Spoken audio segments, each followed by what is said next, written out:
Hello everyone. जैसा कि पिछले वीडियो में रा के रूप पढ़ रहे थे, तो रा तो एक जैसे वर्णमाला में रा अक्षर होता है, उस हिसाब से राम लिखते हैं, रघुनाथ लिखते हैं। जो भी रा का रूप है वो लिखते हैं, जैसे रथ लिखते हैं। तो एक तो वो रूप हो गया। दूसरा हमने बताया स्वर रहित, अर्थात आधा रा, और वो भी एक पूरे अक्षर के ऊपर रेफ टाइप का फहराया जाता है, जैसे गर्व है, पर्व है, सर्व है आदि जो भी शब्द लिखे जाते हैं। अगला एक रूप है रा का जिसमें स्वर नहीं होता है, अर्थात आधा रा होता है, जैसे ग्रह, प्रेम। इस प्रकार से इसमें गा आधा है और रा पूरा है। एक और होता है स्वर रहित रा का रूप। ये जबकि ऊपर वाला भी गर्व के साथ में बताया स्वर रहित, किंतु ये केवल टाठा डाढ़ा के साथ ही प्रयोग किया जाता है। जैसे ट्रक लिखते हैं, राष्ट्र लिखते हैं ना, राष्ट्र में दो नीचे डंडे लगाते हैं, वो भी एक रा का रूप है। तो इस प्रकार से रा के ये चार रूप पाए जाते हैं। एक रा का प्रमुख रूप जो हम सभी वर्णमाला में पढ़ते हैं, लिखते हैं, जैसे राम लिखा है।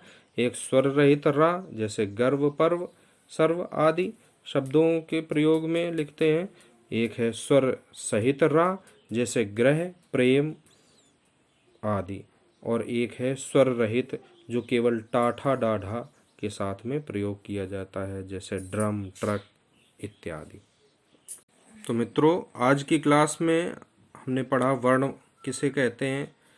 एक बात कभी कभी पूछ लिया जाता पेपर में, वर्णमाला किसे कहते हैं। आप सभी जानते भी हैं, वर्णों के व्यवस्थित समूह को वर्णमाला कहते हैं। प्रत्येक भाषा का एक वर्ण क्रम होता है, अक्षर रखने का एक क्रम होता है।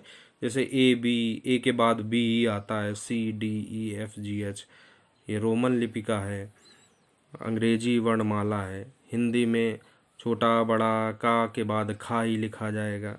इस प्रकार का एक व्यवस्थित क्रम होता है, उस व्यवस्थित क्रम को वर्णमाला कहते हैं। तो आज की क्लास में वर्ण किसे कहते हैं, वर्णमाला क्या है, हिंदी भाषा की ध्वनियाँ कौन सी हैं, वर्ण के प्रभेद कितने हैं, स्वर कितने होते हैं, स्वर के भेद क्या क्या हैं, व्यंजन किसे कहते हैं, व्यंजन कितने हैं, व्यंजन के भेद कितने हैं, अंतस्थ व्यंजन, ऊष्म व्यंजन, संयुक्त व्यंजन। एक बात छूट गई, संयुक्त व्यंजन का निर्माण कैसे होता है, संयुक्त व्यंजन किन किन व्यंजनों की सहायता से निर्मित होते हैं। तो जैसे छ छत्री वाला लिखते हैं, तो छ का निर्माण का और षटकोण वाला शा, आधा का हलंत वाला का रहेगा और षटकोण का पूरा शा, तो हो जाएगा छत्र। त्रा का निर्माण होता है, त्रा में दो व्यंजन होते हैं, ता हलंत वाला और रा पूरा।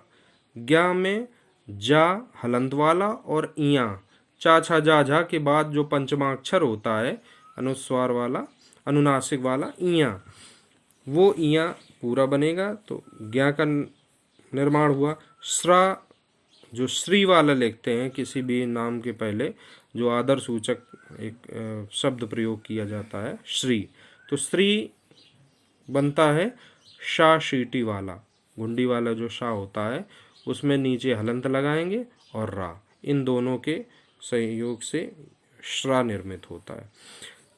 दो तीन चीज़ें और छूट गई थी पिछले वीडियोज़ में। पिछले वीडियो में ड़ा और अढ़ा, जैसे पढ़ा लिखते हैं, पढ़ाई लिखते हैं, सड़क लिखते हैं। तो सड़क में डा में नीचे जो लगता है ना एक बिंदु टाइप का, वो ड़ा और अढ़ा को एक अन्य नाम से जाना जाता है। ये आगत व्यंजन है, इन्हें उत्क्षिप्त या द्विगुण व्यंजन के नाम से जाना जाता है। जब कभी परीक्षा में पूछा जाए द्विगुण व्यंजन कौन से हैं या उत्क्षिप्त व्यंजन कौन से हैं, तो ड़ा और अढ़ा। तो अड़ा और अढ़ा उत्क्षिप्त और द्विगुण व्यंजन है। कभी कभी पूछ लेता पार्श्विक व्यंजन कौन सा है, तो पार्श्विक व्यंजन ला, ला को पार्श्विक व्यंजन कहते हैं। कभी पूछ लेते हैं कि लुंठित व्यंजन कौन सा है, तो लुंठित व्यंजन रा को कहते हैं, रा को लुंठित व्यंजन भी कहते हैं। तो इस प्रकार से वर्ण विचार के अंतर्गत हम लोगों ने वर्ण किसे कहते हैं। कोशिश की है कि पूरा पूरा ये वर्ण पर चर्चा हो जाए। कुछ चीज़ें छूट भी सकती हैं, अगर छूट गई हों, कहीं कोई डाउट हो तो आप लोग निसंकोच बताइए, या कुछ नहीं समझ में आया है, वीडियो कैसा लगा ज़रूर बताइए। और वीडियो देखिए ज़रूर, जब तक आप लोग देखेंगे नहीं तब तक कैसे पता चलेगा।